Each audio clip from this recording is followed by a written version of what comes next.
શ્રી કૃષ્ણ, રાધે રાધે। શ્રી યશોદા ઉત્સંગ લાલિત ગોપીઓના પ્યારા શ્રી રાધાજીના લાડીલા એવं વૈષ્ણવના વાલા શ્રી ઠાકોરજીના ચરણોમાં કોટી કોટી દંડવત પ્રણામ। દેશ વિદેશમાં વસતા મારા વૈષ્ણવ ભાઈ બહેનો સર્વેને મારા ચાચાથી જય શ્રી કૃષ્ણ। હવે વાલા વૈષ્ણવ, આજે આપણે શ્રીમદ ભાગવત રહસ્ય સુધારસનું પાન કરીશું। સ્કંદ 10મો અને પેજ 335 અને 336। શ્રી ભાગવત ભગવાન કી જય। શ્રી કૃષ્ણ શરણમ। હવે એમાં ગોપી ગીત આપણે જોતા હતા વાલા વૈષ્ણવ, તો આગળ જોઈએ કે પરમાત્મા પૂરો પ્રેમ માંગે છે, પાગલ થયા વિના પરમાત્મા મળતા નથી। 10મા સ્કંદના અધ્યાય 31 ને લોકો ગોપી ગીત કહે છે। ગોપી ગીતમાં 19 પ્રકારની જુદી જુદી ગોપીઓ ગીત ગાય છે। તેના પ્રકારો વલ્ભાચાર્ય મહાપ્રભુજીએ બતાવ્યા છે। હવે 19મો જે શ્લોક છે ગોપી ગીતમાં, એમાં આ 31મા શ્લોકમાં અધ્યાયમાં બતાવે છે ગોપી ગીત। હવે એમાં જે ગોપીઓ છે જુદા જુદા ગીત ગાય છે તેનું અનુસંધાન કરેલ છે અને મહાપ્રભુજી પણ તેને એ પ્રમાણે પહેલો શ્લોક છે એ બોલનાર પહેલી ગોપી એ સાત્વિક રાજસ છે, તે ભગવાનના વખાણ કરે છે। હવે બીજો શ્લોક બોલનાર બીજી ગોપી છે એ સાત્વિક અને તામસી છે, એટલે તે શ્રી કૃષ્ણને સહેજ ઠપકો આપે છે, એટલે વખાણની સાથે ઠપકો પણ, એટલે રાજસી અને તામસી અને સાત્વિક બંને પડ્યું। હવે જ્યારે સાધન સંપત્તિથી ભગવાન કદાપી સંતુષ્ટ વાલા વૈષ્ણવ થતા જ નથી, પ્રસન્ન ન થાય। ભક્તોની દીનતા એ એક જ વસ્તુ ભગવાનને પ્રસન્ન કરવાનું સાધન છે। એટલે વાલા વૈષ્ણવ, આપણે જ્યારે સેવા કરતા હોય ત્યારે ગમે એટલા સાધન કરી, ઊંચા સિંહાસન, સોનાના સિંહાસન ઉપર ઠાકોરજીને બિછાવીએ, સોનાના વસ્ત્ર અલંકાર ધારણ કરાવીએ તો ઠાકોરજી પ્રસન્ન થતા નથી, પરંતુ હૃદયમાં જો દીનતા હોય તો ચારના ગોખલામાં પણ ઠાકોરજી પ્રસન્નતાથી રહે છે। એટલે દીનતા આપણા પુષ્ટિ માર્ગમાં વાલા વૈષ્ણવ પ્રભુને પ્રસન્ન કરવાનું મુખ્ય સાધન છે। પ્રલાપ અને નિષ્ફળ નીવડ્યા, એટલે ગોપીઓમાં દૈન્ય આવ્યું અને તેને પરિણામમાં તેઓ રડી પડ્યા। એટલે ગોપી ગીત ગાઈને તે કૃષ્ણને મનાવે છે, તો કૃષ્ણ માનતા નથી છે, તે રડે છે, એટલે એનામાં રડવાથી દીનતા આવી ગઈ। ગોપી ગીત સાંભળી શ્રી કૃષ્ણ પ્રગટ થયા, એટલે વૈષ્ણવ આ ગોપી ગીતનો પાઠ કરે છે। પરંતુ કેટલાક સંપ્રદાયમાં મર્યાદા કરી છે કે ભગવાનના પ્રત્યક્ષ દર્શન થાય ત્યારે ગોપી ગીત ન ગવાય। ગોપી ગીત તો વિયોગનું ગીત છે, જ્યારે ભગવાનના દર્શન ન થાય ને ત્યારે જ ગોપી ગીત ગવાય। એટલે વાલા વૈષ્ણવ ઘણા ગાય છે, પરંતુ ભગવાનના દર્શનનો વિરહ હોય, ધારો કે આપણે હવેલીએ ગયા હોય ને દર્શનમાં કલાકની વાર હોય તો બેઠા બેઠા ગોપી ગીતનું ગાન કરી શકાય, પરંતુ ભગવાન સામે હોય ત્યારે ગોપી ગીત ન ગાઈ શકાય, ત્યારે તો કૃષ્ણશ્રય પદ જ ગાઈ શકાય। હવે જ્યારે બહુ અકળાતા ગોપી બોલી કે તમે તો કપટી છો, આપણાથી આવું બોલાય નહીં, ગોપીઓ જ બોલી શકે, એટલે કૃષ્ણને આપણે કપટી ન કહી શકીએ, કારણ કે ગોપીમાં આટલી દૈન્ય ભાવ હતો અને તેની ભક્તિ છે એ ઉચ્ચ પ્રકારની વાલા હતી, એટલે એ બોલી શકે। ભગવાનને દયા આવીને તેઓ પ્રગટ થયા ને એટલે ભગવત વિરહમાં પ્રાણ તરફડે છે। આ જ લોકલજાનો ત્યાગ કર્યો અને હે ગોવિંદ, હે દામોદર, હે માધવ એમ વારંવાર કહેતા ગોપીઓ છે રુદન કરવા લાગે છે, પરમાત્મામાં પૂરો પ્રેમ માંગે છે અને પાગલ થયા વિના પરમાત્મા મળતા જ નથી। જો વાલા વૈષ્ણવ, એટલે આપણીમાં અતિ દીનતા આવે, પાગલતા આવે ત્યારે જ પ્રભુ પ્રસન્ન થાય છે અને પ્રભુ મળે છે। કામંત પુરુષ કામમાં પાગલ બને છે, લોભી ધન માટે પાગલ બને છે અને ભક્ત છે એ ભગવાન માટે પાગલ બને છે। જીવ સંસારના જળ પદાર્થ સાથે પ્રેમ કરે છે ત્યાં સુધી ઈશ્વરને તેની દયા આવતી નથી।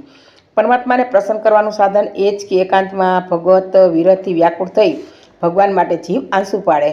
હવે કૃષ્ણ પ્રગટ થયા, ગોપીઓને આનંદ થયો। કેટલાક પ્રેમ કરનાર સાથે પ્રેમ કરે છે, કેટલાક પ્રેમ ન કરનાર સાથે પણ પ્રેમ કરે છે, કેટલાક પ્રેમ કરો કે ન કરો તો પણ તે પ્રેમ કરતા જ નથી, એટલે આમાં પ્રેમ સાથે પ્રેમ કરે એની વાત કરી છે।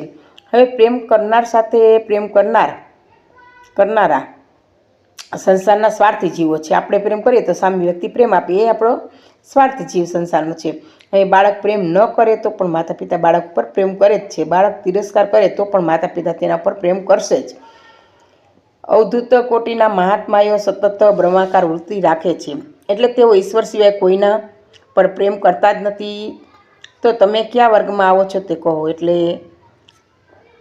જે ઋષિમુનિઓ અવધૂત કોટીના છે, ઉચ્ચ કોટીના છે, અને માતા છે બાળક પ્રત્યે પ્રેમ કરે છે, તો વાલા વિષ્ણુ આપણે કયા કોટીમાં આવીએ તે આપણે જોવાનું છે। કૃષ્ણ જવાબ આપે છે કે હું ત્રણેય પ્રકારથી પર છું। સખીઓ, તમારા પ્રેમને હું જાણું છું, મારા વિપ્રયોગમાં તમને દુઃખ થયું, એટલે મારો જ્યારે તમે નહોતા ત્યારે મારા વિયોગમાં તમે આંસુ સારવા લાગ્યા, પણ તે વિયોગ તમને વિશિષ્ટ યોગનું દાન કરવા માટે આપેલી છે. વિયોગ લક્ષ્ય સાથે સંયોગ કરતાં પણ વધારે એકતાનતા થાય છે.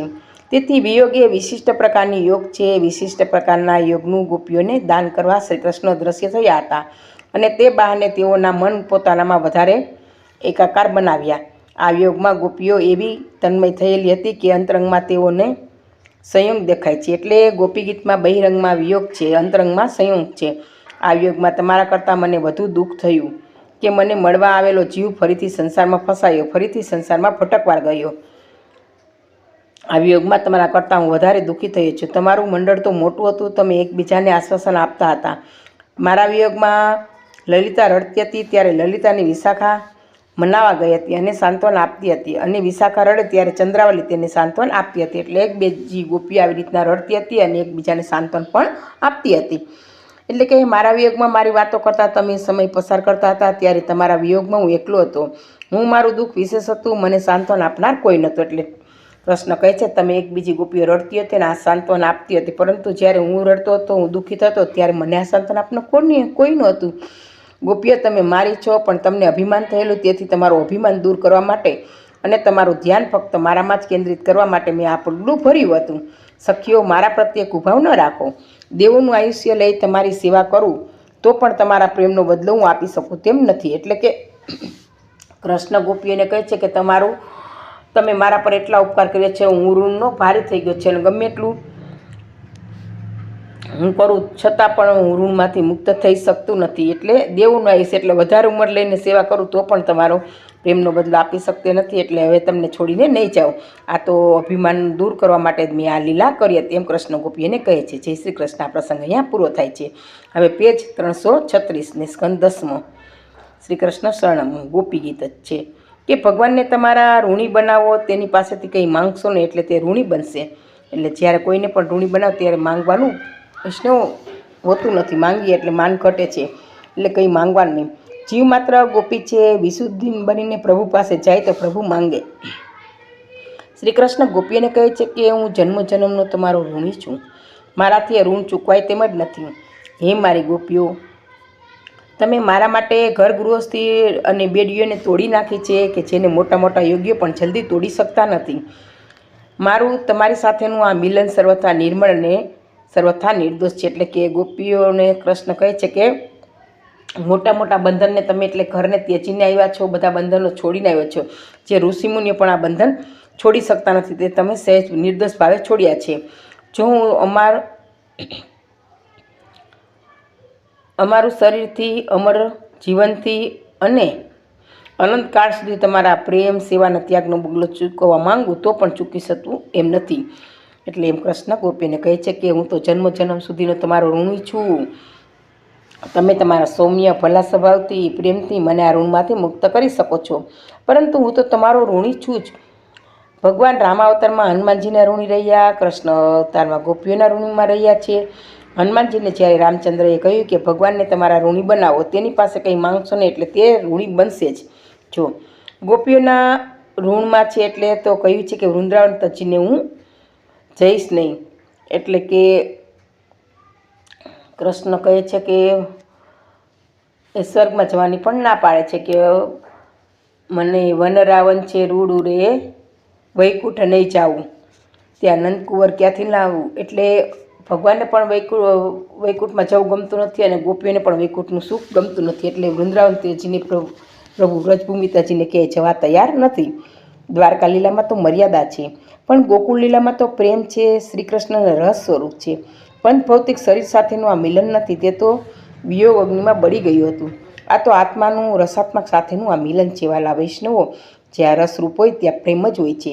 ગોપીઓ ઈશ્વરના મિલન માટે તરફડતી હતી. વિયોગમાં પ્રાણ તરફડે એટલે જીવનું ઈશ્વર સાથે મિલન થાય. પરમાત્માનો વિયોગ એ જ મોટામાં મોટો રોગ છે. શ્રી કૃષ્ણનો વિરહ એ જ મહાન દુઃખ છે.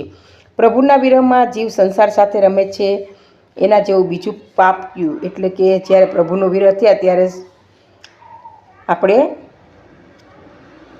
સંસારી જીવો છે, સંસારમાં રચતા પત્તા રહીએ છીએ, પ્રભુને યાદ કરતા નથી. એ જ મોટામાં મોટું આપણે દુઃખ કહેવાય, પાપ કહેવાય. પરંતુ વિષ્ટાના કાંડાને વિષ્ટામાંથી જ બહાર કાઢો તો તે ફરીથી વિષ્ટામાં જ જશે, તેમ એને વિષ્ટામાં જ આનંદ દેખાય છે. આ એ જીવ ભોગી છે એટલે દુઃખી છે. રાસલીલામાં બે જ છે. ઈશ્વર માટે જીવ જ્યાં સુધી વ્યાકુળ થતો નથી ને ત્યાં સુધી ઈશ્વર મળતા નથી. યોગ એટલે જીવ ઈશ્વરનો સંયોગ. રાસલીલા સંયોગ છે, મહાયોગ છે. વિયોગ અગ્નિમાં ગોપીઓનું પંચભૌતિક શરીર બળે છે. તેઓ રસરૂપ ઈશ્વરનું ચિંતન કરે છે. વિયોગ અગ્નિમાં શરીર બળી જાય તો જીવ ઈશ્વરનું મિલન થાય. આ શરીર અતિ મલિન છે, તેની સાથે ઈશ્વર મળતા નથી. ભક્તોનું શરીર સતત ભજન કરવાથી દિવ્ય બને છે, તેથી તેઓ ઈશ્વરને પ્રાપ્ત કરી શકે છે. હવે આ રાસલીલા ગોપી લીલામાં તો પ્રેમ છે, મોહ નથી. પ્રેમ તો અંતરંગ હોય છે વાલા વૈષ્ણવો, ત્યારે મોહ તો છે બહિરંગ હોય છે. મોહ ભોગ માંગે છે, જ્યારે પ્રેમ છે ત્યાગ માંગે છે. મોહ સંયોગમાં પુષ્ટ થાય છે અને પ્રેમ તો વિયોગમાં પુષ્ટ થાય છે. કારણ કે વિયોગમાં પ્રિયનું સતત સ્મરણ રહે છે. વિયોગ એ વિશિષ્ટ પ્રકારનો યોગ છે. શ્રી કૃષ્ણે આ વિશિષ્ટ યોગનું દાન ગોપીઓને રાસલીલામાં કર્યું છે. રાસલીલામાં લૌકિક કામાચાર હોઈ શકે ન જ હોઈ શકે વાલા વૈષ્ણવો. તે વખતે ભગવાનની ઉંમર 11 વર્ષની હતી. હવે 11 વર્ષની ઉંમરના બાળકોમાં કામનો ઉગમ સરખો પણ હોઈ ન શકે, કારણ કે 11 વર્ષના આવા બાળકમાં કામવાસના કેવી રીતે સંબંધ શકે. એટલે ભાગવત કથાકાર શ્રી સુખદેવજી મહાપરમહંસ છે, બ્રહ્મનિષ્ઠ મુનિ છે, તે લૌકિક કામની વાત કરે જ નહીં. અને ભાગવતનો શ્રોતા છે પરીક્ષિત. હવે જે મૃત્યુ કાંઠે બેસીને આ કથા સાંભળે છે તેને લૌકિક કામની વાતો સાંભળવાનું પ્રયોજન હોય જ નહીં. એટલે કોઈ પણ માણસ મરવાની તૈયારીમાં હોય, એના પ્રાણ જવાની તૈયારી હોય ત્યારે કોઈ કામની વાત કરે તો ગમે. તો આ તો વાલા વૈષ્ણવો પ્રભુનો પ્રેમ સાગર રૂપ છે કે જે કથા કહેનાર સુખદેવજી છે તે પરમહંસ છે અને પરીક્ષિત છે ભાગવતના મુખ્ય શ્રોતા છે. તો એને લૌકિક કામ સાંભળવાનું પ્રયોજન હોય જ નહીં. અને જેનું મરણ થવાનું હોય અને જેનું મરણ નજીકમાં છે, સમીપ છે, તેને લૌકિક કામની વાતો સાંભળવા ગમે વાલા વૈષ્ણવો ખરી. હવે રાસલીલામાં કૃષ્ણ અને ગોપીઓનો શરીર સંબંધ બિલકુલ થતો જ નથી. શ્રી કૃષ્ણ ગોપીઓનો શરીર સાથેનું આ મિલન નથી. ગોપીઓનું પંચભૌતિક શરીર તો તેઓના ઘરમાં જ હતું. હે રાજન, પેલી તરફ વ્રજવાસી ગોવાળિયાઓ ભગવાનની માયાથી મોહ પામી પોતપોતાની સ્ત્રીઓને પોતપોતાની પાસે જ રહેલી માનતા, તેથી તેઓ શ્રી કૃષ્ણને દોષ બુદ્ધિથી જોતા ન હતા. એટલે જ્યારે બ્રહ્માએ બાળકોને વાછરડું હરણ કર્યું હતું ત્યારે કૃષ્ણએ બીજા ગોવાળિયાને વાછરડું બનાવ્યા હતા. ત્યારે વ્રજની ગોપીઓને પોતાનું બાળકની જેમ જ માનતી હતી. તે માનતી નહોતી કે આ શ્રી કૃષ્ણએ ઉત્પન્ન કરેલા છે. તો આવી એ ભેદબુદ્ધિ એનામાં ન હતી. ગોપીઓના આધ્યાત્મિક શરીર સૂક્ષ્મ શરીરનું ઈશ્વર સાથેનું તો આ મિલન હતું. સૂક્ષ્મ શરીર 17 તત્વોનું બનેલું છે. 5 કર્મેન્દ્રિય, 5 જ્ઞાનેન્દ્રિયો, 5 પ્રાણ, મન અને બુદ્ધિ. આ જ્યારે મન મરે છે ને વાલા વૈષ્ણવ, ત્યારે સૂક્ષ્મ શરીર મરે છે. આ મન મરે છે ત્યારે ભક્તિરસ મળે છે. એટલે જ્યારે મનમાંથી આપણે કામવાસના કે બીજા દુર્ગુણો જાય ત્યારે જ ભક્તિરસ મળે છે. સુખદેવજીએ સ્પષ્ટ કહ્યું છે કે ગોપીઓનો 5 ભૌતિક દેહ પડ્યા પછી આ રાસલીલા થઈ છે. આ તો જીવનું મનથી પરમાત્મા સાથેનું મિલન હતું. કારણ ગોપીઓનું વિશેષણ જુઓ, અત્રે મન શબ્દ વાપર્યો છે, શરીર શબ્દ વાપર્યો નથી. જેનું મન શ્રી કૃષ્ણે હરી લીધું છે તેવી ગોપીઓ. આ લીલાનું ચિંતન કરવાથી કામ વિકારનો નાશ થાય છે. તો વાલા વૈષ્ણવો, આ ગોપી ગીતના આપણે 2 મહત્ત્વના પ્રસંગો જોયા. અને આ પ્રસંગો કહેવામાં મારી ક્યાંય ભૂલ રહી ગઈ હોય તો પુષ્ટિ રશ્મિદાસીને ક્ષમા આપશો જી. સર્વે વાલા વૈષ્ણવને જય શ્રી કૃષ્ણ, જય શ્રી કૃષ્ણ.